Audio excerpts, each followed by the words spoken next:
and welcome to my very first YouTube video. This is going to be my top 10 hand tools that I've learnt over the last few years of renovating my house, building my man shed and doing general DIY for family and friends. Far from the most expensive tools you'll find out there on the market. Some of these items will be linked below in the description, so if you feel that you wanted to purchase a particular one, you can do. I'll give you a running total at the end of how much it all costs. These are in no particular order either. I've started at the hammer and ended in the measuring square, but they are just things that I've used all the way along, and they found varying uses depending on the project. Depends on how many of them I use. Some projects I would have used all of these tools several times. Some projects I may have only used one or two of these tools and had to use some of the other bits and pieces you've seen around, but the majority of the time the majority of these tools are used. This is my first video. I'd very much appreciate it if you liked it. I'd very much appreciate it if you subscribed. I've got a couple of ideas that I want to put onto video over the next coming weeks. There's a couple of ideas. I'm building a birdhouse, so I'm going to make a video about that, which should be interesting hopefully. So let's get started on my top 10 types of tools.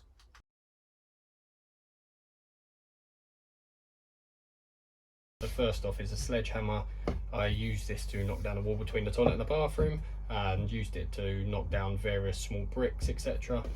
Mallet here, not strictly a hammer, but very useful in the same sense, mainly with woodworking. So if you need to give wood a bit of a tap but you don't want to dent it and damage it, perfect. And then your standard run-of-the-mill hammers for banging in nails, various other tasks like that. I've got two here. This is an old one which I think you can see has got a bent head, which I just keep it around but I don't really use it anymore.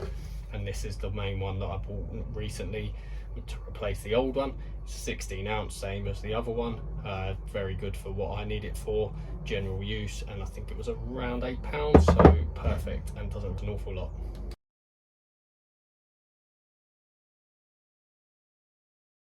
Next up, adjustable spanners. Got two, a big one and a small one. This one goes up to 30mm, this one goes up to 25mm. All sorts of applications used, mainly to do with like plumbing, radiators, that sort of thing. This one came with a set here, which was £30 for the whole set, which is great. I think that's great value. Many applications to use them things, and both of these, I think this one was under a tenner. Use these all the time.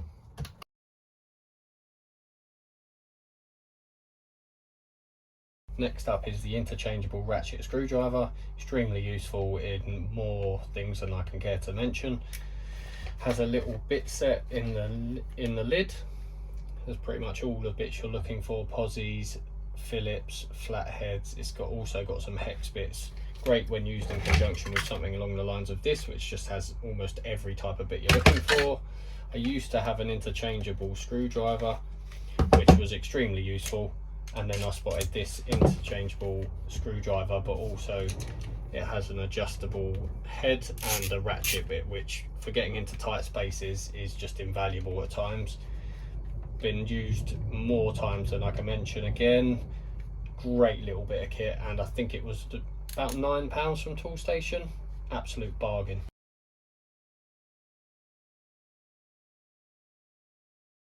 Next up is a tape measure.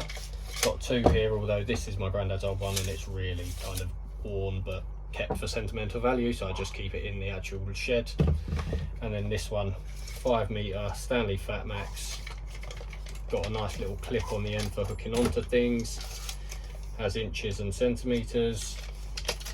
Can keep hold of it, and it can fit on your belt if it needs to.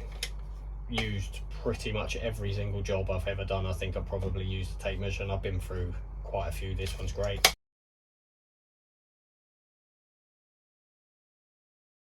Spirit levels or level, generally got various different versions. Got one here that's I think 60 centimeters long. Got a mini one here which clips on your belt, which is great for small little areas.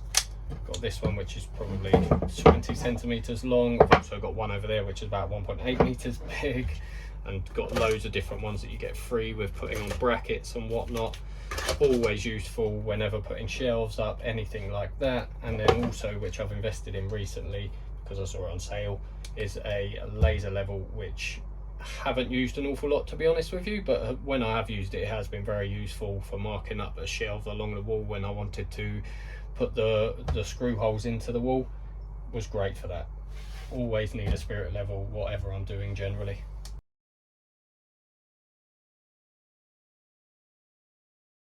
Next up, pencils, pens and a notebook really.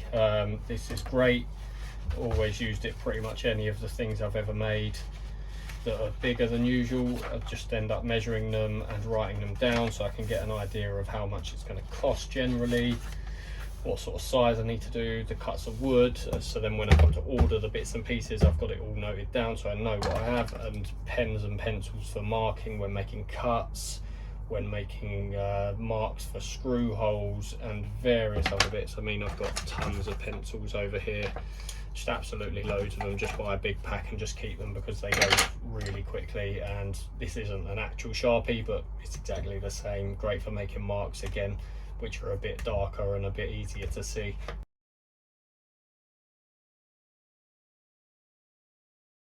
Pliers, got a couple of different types here. Again, they were part of this set, which was about £30 on Screwfix.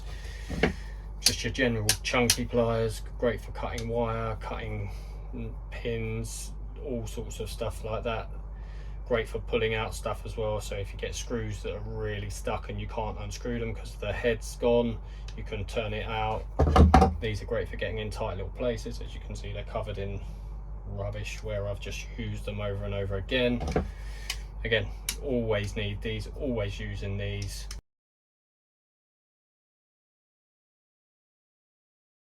Next up, Stanley knives. I've got two here. This one, like the tape measure, is my granddad's old one. Still very useful. Keep it in the shed all the time, always using this.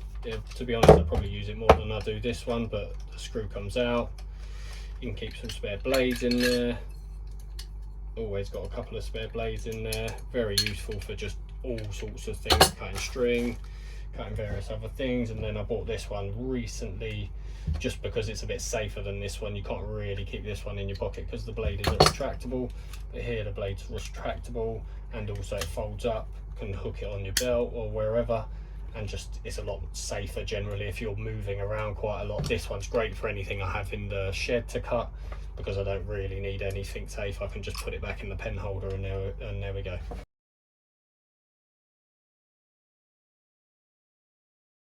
Next up is saws. I've got three here, two of them are basically the same. They're just good old wood saws, and a little hacksaw here which is great for any metal type work or plastic conduit around here. It was quite useful for cutting through that. I know this isn't technically a saw, but it's very useful to be used in conjunction with the saw. It's great for cutting angle cuts, so 45 degrees and stuff like that. If you were doing any woodwork and you wanted to make a nice corner, it's great to use in conjunction with the saws, but very useful if you haven't got an electric saw.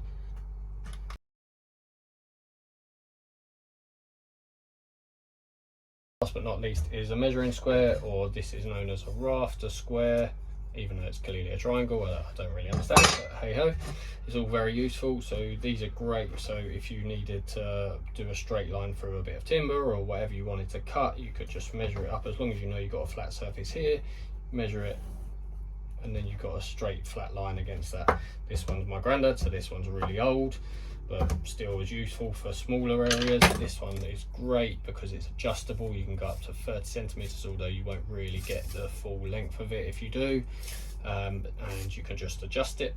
Spirit levels burst, I think it all leaked out at some point. And this one's great for doing small little bits of timber. And I also use this in conjunction with my circular saw because you can put the circular saw frame up against it and make sure that you're cutting a straight line. But all really useful.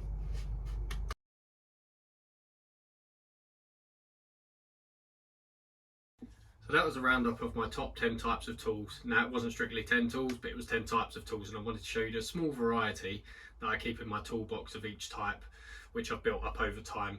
Some, as I said, have been replacements of others that are broken, and some I've noticed just something slightly better that I think will be of benefit to the work that I do at home and for friends and family.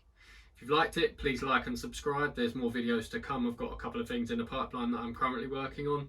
Hit that bell notification so when I post them that you'll get a notification. Feel free to leave comments and feedback below. I am new, this is my first video, so hopefully they can only get better, but your comments and your feedback will be very beneficial to help that process. Take care, thanks for watching, goodbye.